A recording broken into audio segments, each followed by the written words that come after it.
And those are not just saddened firefighters this evening, they're angry. They're angry because they know it was a crime. They smelled arson from the very beginning, and here is why. The two security guards guarding the quarry just over my shoulder spotted suspicious movement in the area just before 4. Then, over here, let me show you this.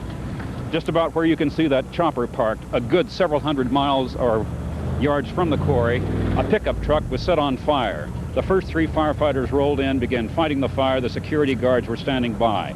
Then, less than a few minutes later, they spotted another fire just up the ridge there, several hundred yards away. That was the trailer filled with explosive. The other 3 firefighters came in and began laying siege to that fire. Then the other 3 firefighters knocked down the pickup truck fire, joined them. All 6 were standing by the fire when the explosion finally went off, and then the second explosion. So they believe that perhaps the pickup truck was at least an unintentional, perhaps an intentional diversion to pull the security guards away from the spot. We know now, right now, that police have had at least 4 suspects in custody today.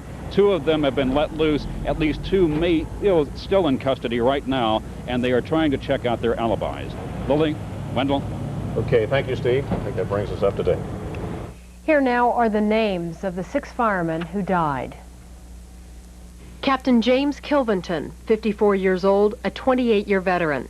Robert McCarnan, 42, with the fire department for 20 years. 32-year-old Michael Oldham, a firefighter for 12 years. All 3 were from Station 41 on Bannister Road. Captain Gerald Halloran, 57, was a 38-year veteran. 41-year-old Thomas Fry had been a firefighter for 15 years. And Luther Eugene Hurd, 31 years old, he'd been with the department 10 years. Those 3 were from Station 30 at 75th and Prospect. Battalion Chief Marion Gurman was the one firefighter who survived the explosion. He was pulling onto the scene when he saw a burning trailer. He says the fact that it was glowing worried him, so he decided to call the men back. And as I reached for my radio to radio them to leave the area, because I'd been told as I left also that we had a danger of explosion. And at that time, the impact blew the windshield of my car down in my tank. Following the explosions, Deputy Chief Bill Booth says they made sure there was no further danger and then went about the grim task of confirming the fate of the 6 men. That time, we wanted to find the bodies. So Chief Logan and I went to the scene in the dark and found most of them, and then we went back later and found the rest of them. Battle like that. Because of this tragedy, Kansas City officials have ordered all city flags to be lowered to half-staff for the rest of this week. Mayor Richard Berkeley is out of town. Mayor Pro Tem Emmanuel Cleaver said, quote, "Today is a time for compassion and cooperation." Friends and fellow firefighters of the men who died spent anxious hours waiting for word of their fate early this morning. TV5's Thurman Mitchell talked with some of them. One of the dead firefighters is Thomas Fry, a 15-year veteran who is working out of Station 30, the closest station to the fire scene. His best friend heard the explosion and came to the station to wait. His hope quickly turned to sadness. Kept trying to call 30s and 41's bumper and never could get a response, and started sending help in the area. I was up and trying to find out something, and the second explosion seemed like it was even more intense than the first explosion. The second fire crew of 3 men came from Station 41 at Bannister and Hillcrest. The relief crew arrived about 7 this morning, and already fire officials were attempting to notify the next of kin, telling them that things were not looking good at the scene of the explosion. One fire truck was destroyed. There was hardly a trace of it. This second one, this was all that remained. The 6 firefighters apparently died instantly. I'm not sure they knew that what was in the trailer. They didn't respond to the trailer. You know, they saw that as they were fighting the fire in a vehicle, so they called for help. Upper 41 came in, and I can't tell you any more after that. I don't know what's going on. Back at Station 30, there was not much to be said. It was all too much of a shock. 6 firefighters dead. Too much to believe. Too much to take. I knew he was working last night. I just come right over here to find out anything, or just wait here till I do find out something. Thurman Mitchell, KCTV5. Worst fire tragedy since 1959. 6 firefighters were killed in the pre-dawn explosions. Damage to businesses and homes is extensive. Good evening, everyone. Thank you for joining us. Officials say residents who were evacuated can now return to their homes near 71 Highway and 87th Street.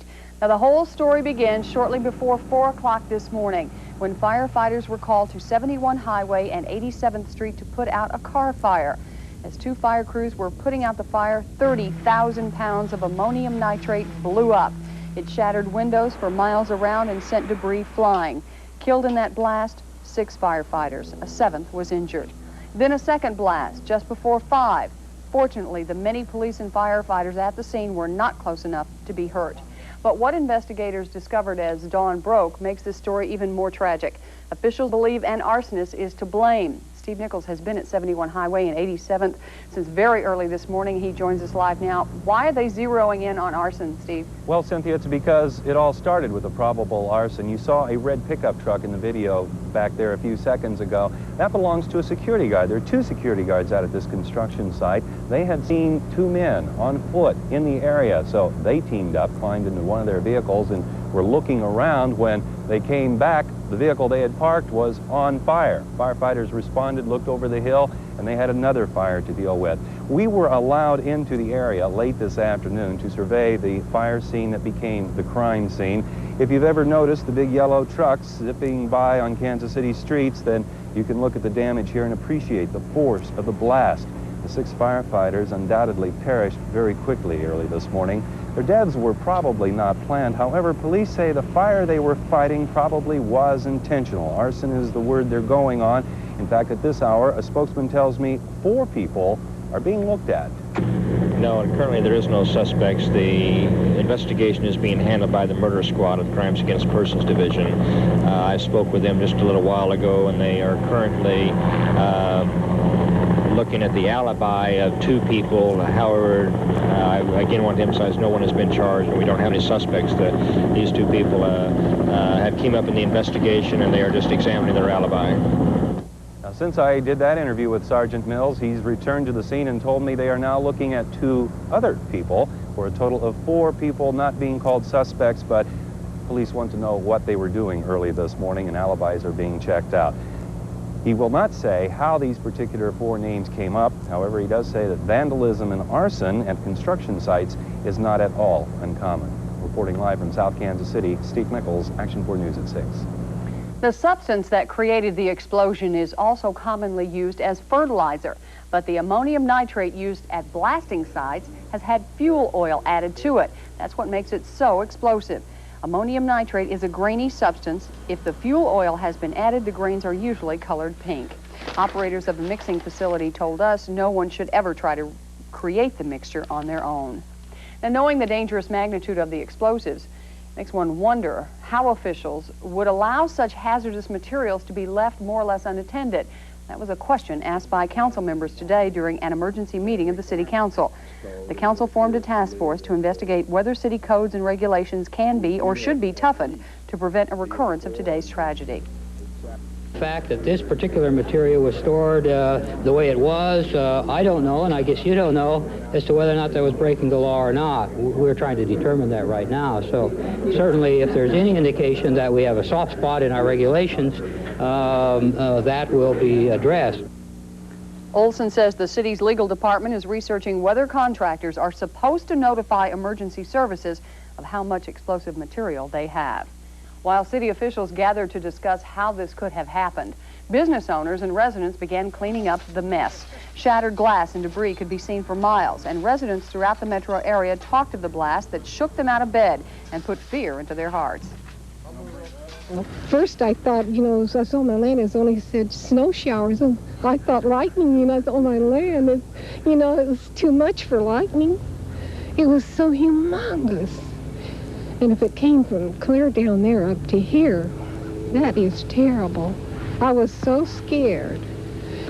I really didn't know what to think. I was just scared.